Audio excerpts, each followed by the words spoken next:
मित्रों नमस्कार। सुधीर पांडे पूर्वांचल के यूट्यूब चैनल पर आपका स्वागत है, अभिवादन है, अभिनंदन है। बात करूंगा आरजेडी का। कल अपने ट्विटर और फेसबुक पेज से संदेश भेजा है, कहाँ? मेवात में।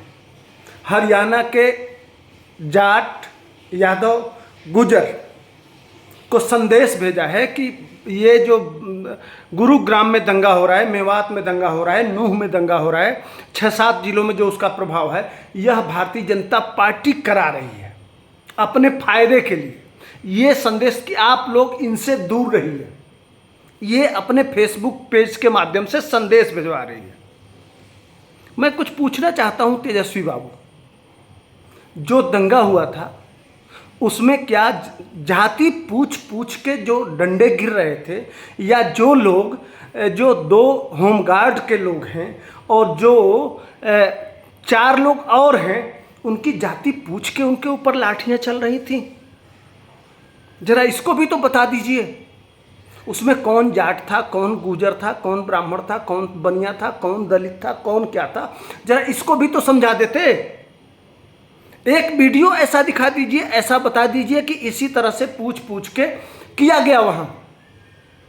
उनके लिए जो दंगाई जो लोग ये कर रहे थे, वो क्या इसको पूछे? अब आते हैं मुख्य मुद्दे पे।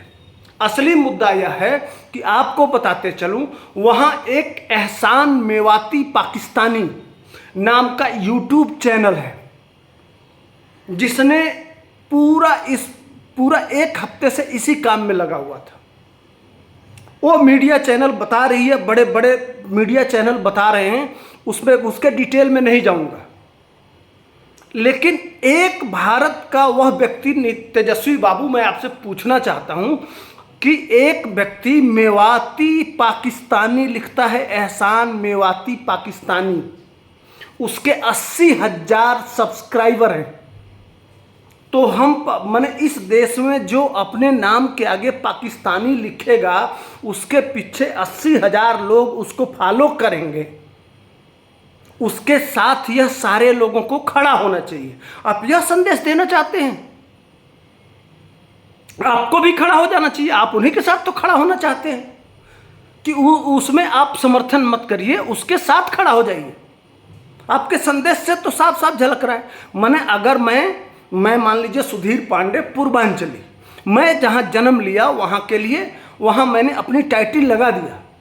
क्या भारत में मेवात के रहने वाले, मेवात को हम पाकिस्तान मान लें?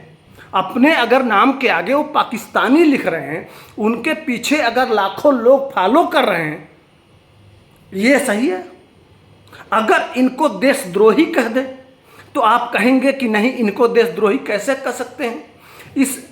भाई आप तो जस्टिफाई कर रहे हैं, उनको समर्थन कर रहे हैं। ये होना चाहिए आपके हिसाब से। हम जानते हैं आपके समर्थन उनके साथ भी हो सकता है जो इस देश को 1947 में इस्लामिक राष्ट्र बनाना चाहते हैं। वो बिहार में ही मिले थे, जो PFI वाले मिले थे। इसीलिए प्रधानमंत्री ने कहा कि उसमें भी इंडिया लगा हुआ है। लेकिन खैर, मुद्दा वह नहीं है, मैं मेवात की बात कर रहा हूं। अब अंदाजा लगाइए कि मेवात के रहने वाले लोग अपने टाइटल के आगे पाकिस्तानी लगाने पे कितना गर्व करते हैं। अब आपके साथ जाट, गुजर और यादव हो एक मोहित यादव, मोनू मानेसर, उसका भी नाम आ रहा है। वह मोहित यादव, जिस तरह से मैं सुधीर पांडे पूर्वांचल लिखता हूँ, उसी तरह से मोहित यादव जहाँ जन्म लिया, वह अपने टाइटल के आगे मानेसर लिखता है कि मुझे गर्व है कि हरियाणा के मानेसर में मैं पैदा हुआ। यह वह लिखता है। और वह लड़का गोरक्षा के लिए, जब गोकसी का काम हो, रात को जो गायों को, तमाम ऐसे वीडियो हैं। मोनू मानेसर के वीडियो चैनल फेसबुक पेज पे चले जाइए, आपको कारों में छोटे छोटे गाय के बच्चे, बछड़े ट्रकों में भर भर के ले जाते हैं, उनको पकड़ते हैं और पुलिस को हैंडओवर कर देते हैं, इसलिए कि हमारे देश में ऐसा कानून है कि गोकसी प्रतिबंधित है। यह काम करते हैं। वह भी तो एक यादव है, मोहित यादव, उसका भी नाम है, मोनू मानेसर। वह कानून के रखवाला। इसलिए भारत के नागरिक होने के नाते हमारी जिम्मेदारी बढ़ती है कि अगर कहीं कानून टूट रहा है तो हम भी उसमें योगदान दें और कानून के साथ दें और संविधान की सुरक्षा करें। अब आप अंदाजा लगाइए कि आप यदुवंशी कहते हैं अपने आप को, और आप किसके साथ खड़े हैं? गो रक्षक या गो भक्षक भी कह सकते हैं। यही दोनों के विचारधारा और दोनों के सोच में कितना अंतर है। अब मैं इसलिए कह रहा हूं आपको कि आपने समर्थन किया, लेकिन समर्थन करते कि दोनों भाई हिंदू मुस्लिम दोनों लोग शांति का संदेश भेजते, वहां भी आपको जातिवाद और अपना वोट दिखाई दे रहा था। सभी वर्ग नहीं दिखाई दे रहे थे। ये है आपकी मानसिकता। वहाँ भारतीय जनता पार्टी के मुख्यमंत्री ने शांति व्यवस्था करने की अपील करी। जितने भारतीय जनता पार्टी के नेता हैं वहाँ शांति व्यवस्था की अपील करें, उसमें किसी जाति वर्ण व्यवस्था की बात नहीं किए। जो भी दंगाई हैं, जो भी अत्याचारी हैं, जो भी दुराचारी हैं, यह भी लिख दिए होते कि कानून अपना काम करेगा, कानून डंडा चलाएगा और वहाँ जो भी दोषी है उसके खिलाफ कड़ी से कड़ी कार्रवाई वहाँ की सरकार को करना चाहिए। लेकिन इससे भी आपने परहेज किया। क्यों किया? इसलिए कि शायद अगर ऐसा करते तो आपका वोट प्रभावित हो जाता। इसलिए कि जो ये वहाँ एहसान मेवाती पाकिस्तानी जो शब्द है उसका विरोध कर देंगे तो आपके चाहने वाले जो आपके मतदाता हैं वो नाराज हो जाएंगे। इसलिए कि कैसे आपने कह दिया, भले वो पाकिस्तान लगाया है, वो जस्टिफाई होना चाहिए, उसका समर्थन होते रहना चाहिए, लेकिन उसमें आपको कोई दिक्कत नहीं है। कोई पाकिस्तानी लगा ले, पाकिस्तान का झंडा लगा ले, पाकिस्तान के झंडे पर वो अशोक चक्र हटा के और वहाँ पे चाँद तारा लगा दे। ये सब होते रहना चाहिए इस देश में। आप इसके समर्थन में खड़े हो सकते हैं, लेकिन जो माताएं बहनें बच्चे अपना जुलूस लेके जा रही थी, वह भी जुलूस एक दिन का नहीं है। सैकड़ों सालों से लगातार सावन के महीने में सोमवार को वह जुलूस निकलता रहा है। यह परंपरा रही है।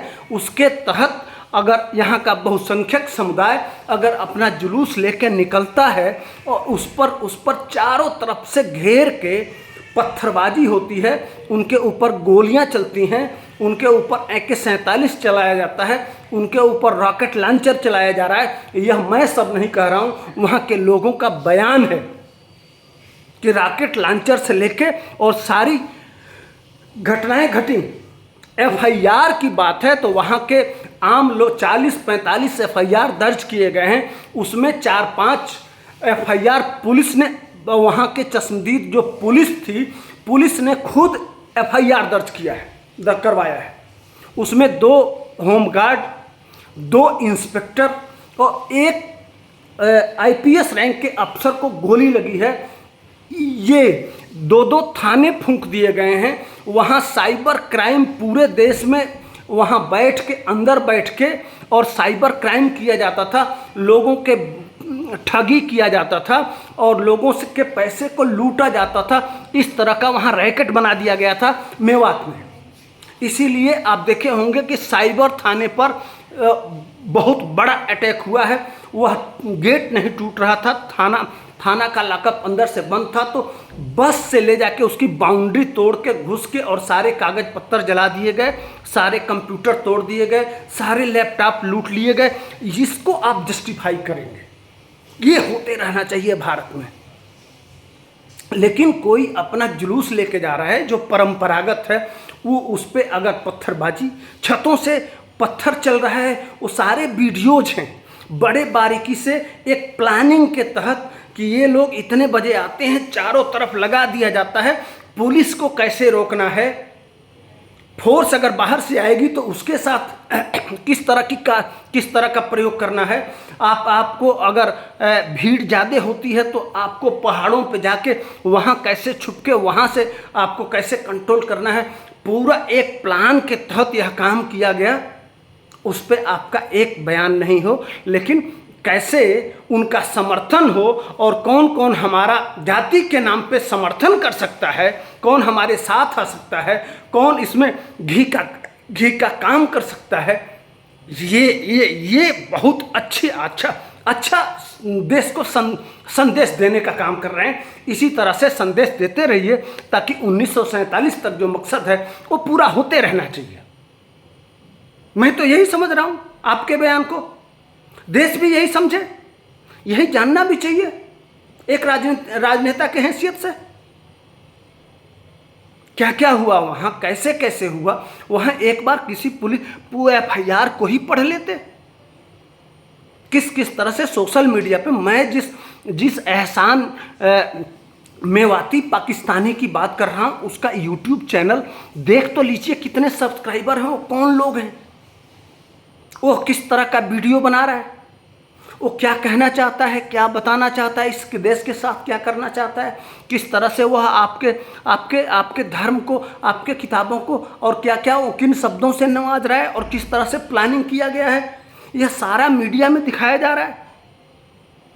मोनू मानेसर की भी बातें आ रही है, लेकिन मोनू मानेसर वहाँ नहीं गया था, 3 दिन पहले ही पुलिस ने बता दिया था। लेकिन पुलिस कहीं आप इन जिहादी दंगाई और आतंकवादियों के लिए आप काउंटर फायर तो नहीं कर रहे हैं उनके बचाव के लिए कि हम सारे ये जितने इंडिया वाले हैं वो उठ के खड़ा हो जाएंगे तो सरकार के ऊपर दबाव बनेगा और इनके ऊपर कोई ठोस कार्रवाई नहीं होगी। उनको बचाना है, उन पाकिस्तानी दंगाइयों को। पूरा मीडिया में सारा रिपोर्ट आ रहा है। आप लोग किसके साथ खड़े हैं? आप गुरुग्राम की बात कर रहे हैं। गुरुग्राम में बिहार आप भी बना लिए होते गुरुग्राम। उसमें सिर्फ जाट गुजर और यादव ही वहाँ नहीं है। वहाँ भारत के प्रत्येक नागरिक का योगदान है। अगर गुरुग्राम, फरीदाबाद, नोएडा, गाजियाबाद ऐसे शहर अगर डेवलप हुए हैं तो उसमें किसी जाति का योगदान नहीं है, उसमें सर्व समाज का योगदान है। आपके नज़र में 24 घंटा सिर्फ जाति और अपना परिवार ही क्यों दिखता है? इसलिए कि शायद आपकी दुकान बंद करने की तरफ यह देश चल पड़ा है, उससे तो दिक्कत नहीं है। गजब का दोगलापन है। कहाँ से लाते हैं, कहाँ से ये मानसिकता पैदा होती है जहाँ शांति और व्यवस्था के लिए अपील करना चाहिए। इसी तरह से एक एजेंडा के तहत पूरे देश में जितने ये वामपंथी और इकोसिस्टम है, जातिवादी कीड़े हैं जो इस देश को लूटे हैं, जिनके बाप दादा पूरा परिवार भ्रष्टाचार में लिप्त है, उनको इससे बहुत दिक्कत है कि किसी तरह से यह समुदाय विशेष, वहाँ भी इसी तरह के लोग हैं, आपसे मिलते जुलते लोग हैं। वहाँ भी साइबर क्राइम के सारे मॉड्यूल वहाँ हैं। वहाँ रोज जिस तरह से आपके वहाँ बालू खनन होता है, अब बालू माफिया हैं, शिक्षा माफिया हैं, सरदारू माफिया हैं, जिस तरह से आपके पिताजी ने माफियाओं को और अपराधियों को जंगल राज में पैदा किया था, उसी तरह से कई तरह के आपराधिक वहाँ पूरे हरियाणा में सबसे ज़्यादा मुकदमे और सबसे ज़्यादा अपराध मेवात में ही किए जाते हैं। पूरे दिल्ली नहीं, NCR में ज़रा पता तो कर लीजिए कि मेवात के बारे में लोगों का ओपिनियन क्या है। उसको वहाँ जाने से लोग डरते हैं। उसको मिनी पाकिस्तान कहा जाता है। क्यों कहा जाता है, किस लिए कहा जाता है, इसका अंदाज़ा आप खुद लगाइए और चिंतन करिए। खैर, मैं यहीं वाणी को विराम देता हूँ। जो अपडेट इस पे आएगा उस अपडेट मैं आपके सामने लाता रहूँगा। लेकिन तेजस्वी यादव के इस ट्विटर और फेसबुक अकाउंट को देखा तो मैंने कहा कि इस पर एक वीडियो बनाना चाहिए और अपने व्यूअरशिप के पास जाना चाहिए और इनको जवाब देना चाहिए। जय हिंद, जय भारत। वीडियो लाइक, शेयर और सब्सक्राइब जरूर करिए। जय हिंद, जय भारत।